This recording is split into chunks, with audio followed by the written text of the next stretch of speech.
Entre hoy, usted sabe que se está desarrollando, tiene poca divulgación en los medios, pero se está desarrollando el juicio a los integrantes, a los represores que actuaron en la ESMA. Es un juicio importantísimo sobre el pasado de nuestro país, sobre lo que se vivió en la ESMA, uno de los centros clandestinos de detención de personas más terribles. Hasta una maternidad clandestina funcionaba allí. El viernes pasado, por ejemplo, el marino Donda dijo que cumplían órdenes sagradas. Así las definió, órdenes sagradas, que incluso estaban por sobre la Constitución Nacional. Una locura. Y además muestra el estilo, esa cosa imbuida de lo sagrado y lo místico que tenían los represores. Hoy va Videla, nuevamente, en otro juicio. Pero entre hoy y mañana, no tengo presente si es hoy o mañana, tiene que declarar Astiz, que fue el símbolo de la represión de la ESMA durante la pasada dictadura militar, ¿no? Un Astiz que, al igual que los otros marinos, me contaban muchas personas que están concurriendo a ese juicio, permanentemente se ríen, se hacen bromas entre ellos, se burlan, están con actitud desafiante frente al mismo jurado, frente al mismo jurado que los está enjuiciando. Y para recordar un poquito de quién es Astiz, vamos a hablar con Gabriela Cerruti. Actualmente es legisladora porteña por el Nuevo Encuentro, pero que, recordemos, bueno, ella es periodista, que cuando trabajaba, sin mal no recuerdo, en la revista Tres Puntos, fue la única que tuvo la posibilidad de estar cara a cara y entrevistarlo a Alfredo Astiz. Gabriela, ¿cómo te va? Buen día. Hola, buenos días, Gustavo, ¿cómo estás? Bien, bien. En Tres Puntos fue, ¿no? Esa famosa nota fue, tan polémica. Hace poquito le había salido la revista. Ajá. Sí. ¿Y qué, recordame, qué fue lo que te dijo?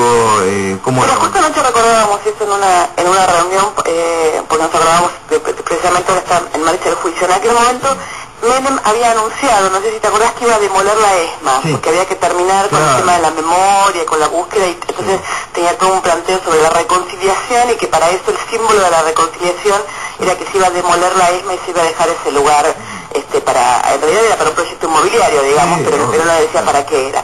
Entonces buscamos entrevistar el símbolo de la ESMA en ese momento, que era Alfredo Astiz, y como tenía tantas conexiones con el menemismo, efectivamente un marino cercano al menemismo me consiguió hacer esa entrevista. Y Astiz, tal como vos decís, es una persona que se muestra permanentemente muy desafiante. Astiz, cuando estuvo libre y sin ser perseguido judicialmente durante los 90, le gustaba ir a bailar y fotografiarse en las revistas de moda, en Cara y en Gente, iba a New York City, a las boys, tengo una palabra antigua, a las boys de moda en ese momento, y salía con chicas lindas bailando como símbolo de que de la impunidad, ¿no? Y de que no pasaba nada en este país.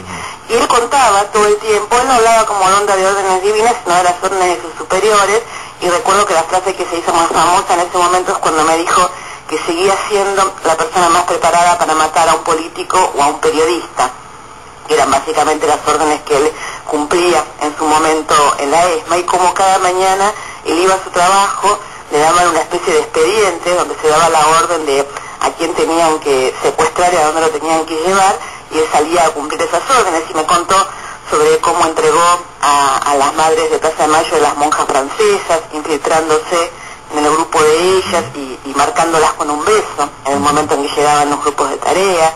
El tema de Dagmar Hagelin, la joven sueca que se convirtió de alguna manera en símbolo en los primeros años de la democracia, porque era una joven sueca que había venido a estudiar en la Argentina, y que por su cercanía con los grupos estudiantiles de revolucionarios de izquierda en ese momento fue asesinada en plena calle por el mismo Astiz, así al menos dicen todas las causas judiciales que han tratado el tema, tanto aquí como en Francia, como en Suiza, ¿no? Así que de alguna manera creo que fue el gran símbolo de la represión. Seguramente no hizo nada diferente de lo que hizo el resto, pero tenía esta cosa de vanagloriarse y de ser de alguna manera, él se infiltra, no sé si te acordás, con las madres de Plaza de Mayo, haciéndose llamar Gustavo Niño, y convenciéndolas a las madres que era hermano de un desaparecido.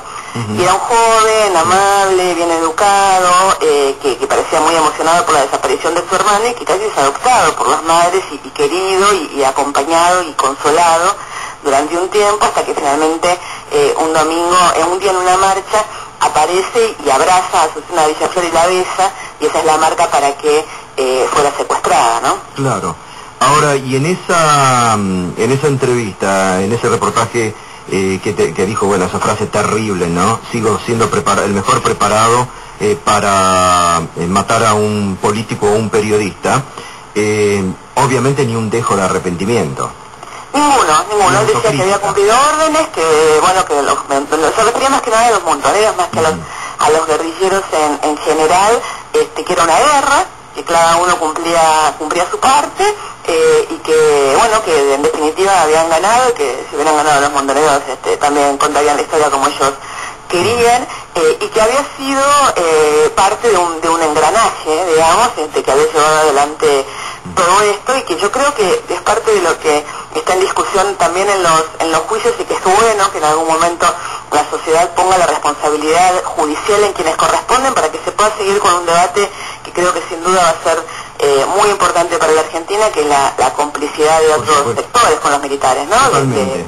La iglesia, de los empresarios. Claro, obvio, y es importante que ahora esté Astiz en la actualidad sentado allí en el banquillo de los acusados, por más actitudes desafiantes que tenga hacia la justicia o hacia la gente, pero está allí, ¿no? Está allí, la responsabilidad finalmente va a quedar en cabeza de quien corresponda, porque si no, yo estudié sobre el tema en mi maestría en Londres, digamos, y Sigmund Bauman, que es un experto en estos temas, y en lo que fue el genocidio, en el holocausto y en otros, me dice la responsabilidad judicial y penal tiene que estar en cabeza de algunos, porque si no queda en suspenso, marcando a toda la sociedad, digamos, claro. y la sociedad no puede reconstruirse, ¿no? Exacto. Bueno, de aquello te traigo ahora la actualidad, porque acabas de ayer justamente hacíamos mención, el libro, te lo agradezco que me lo enviaste, El Pibe, ¿no? La historia de Mauricio Macri, ¿se puede decir? Es así, absolutamente. Mira, hay episodios en El Pibe para hacer el puente entre una cosa y la otra que seguramente tienen mucho que ver. Siempre todos nos recordamos, como cuenta Carlos Grosso, que Franco Macri le salvó la vida, porque Carlos Grosso trabajaba en la empresa Sogma y había sido secuestrado por los militares. Y la verdad es que esto que te decía de las conexiones entre un mundo y el otro, porque Grosso es salvado por Franco Macri, que llama en ese momento al jefe de la Nunciatura Apostólica y al ministro del Interior, y Grosso se ha encontrado en 3 días torturado, secuestrado y salvado, digamos, con lo cual esto no era tan clandestino o tan imposible de saber. Realmente los hilos del poder estaban muy cruzados.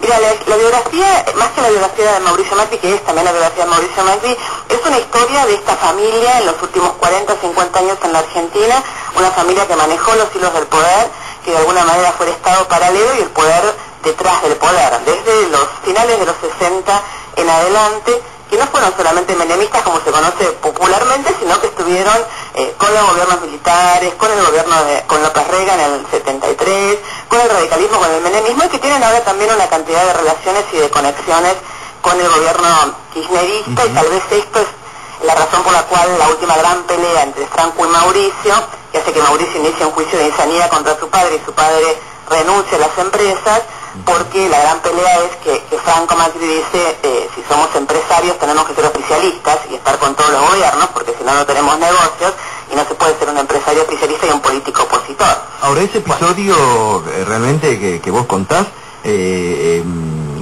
lo querían declarar insano al padre. Sí, es más una amenaza, digamos, y después, obviamente, primero judicialmente, y los peritos y los psicólogos le dicen, es imposible, porque una cosa es que esté gaga, como se dice en las familias, digamos, o que esté viejo, sordo, o que haga más de lo mismo, porque parece que Franco Macri siempre fue un personaje bastante extravagante y que hacía siempre lo mismo, y otra cosa es declararlo insano. Pero lo que buscaban los hermanos, sobre todo Mariano y Mauricio, era quedarse con el control de las empresas. Yo tuve la oportunidad de hablar con Mauricio y con Franco para el libro, los dos se prestaron a hablar, y lo que hay es una relación muy conflictiva entre ellos, y según Mauricio, Franco tomaba decisiones, se iba a China y decía que no manejaba mal las empresas, después volvía y cambiaba todas las decisiones, con lo cual los gerentes no sabían qué hacer.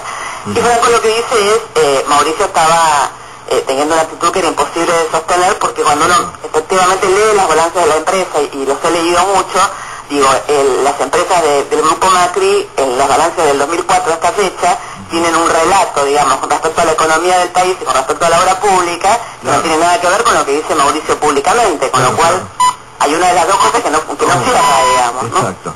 Bueno, Gabriela, El Pibe, entonces, el libro sobre Mauricio Macri, que ya está en la calle.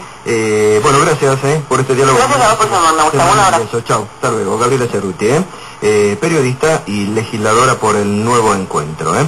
Recordando, bueno, en un día en que Astiz deberá sentarse frente al banquillo de los acusados, en el banquillo de los acusados, frente a la justicia, esa nota, la única que consiguió en su momento Gabriela Cerruti, bueno, que nos refrescó la memoria, nos refrescó la memoria sobre estos personajes que aún hoy se muestran desafiantes como Astiz. La red informativa.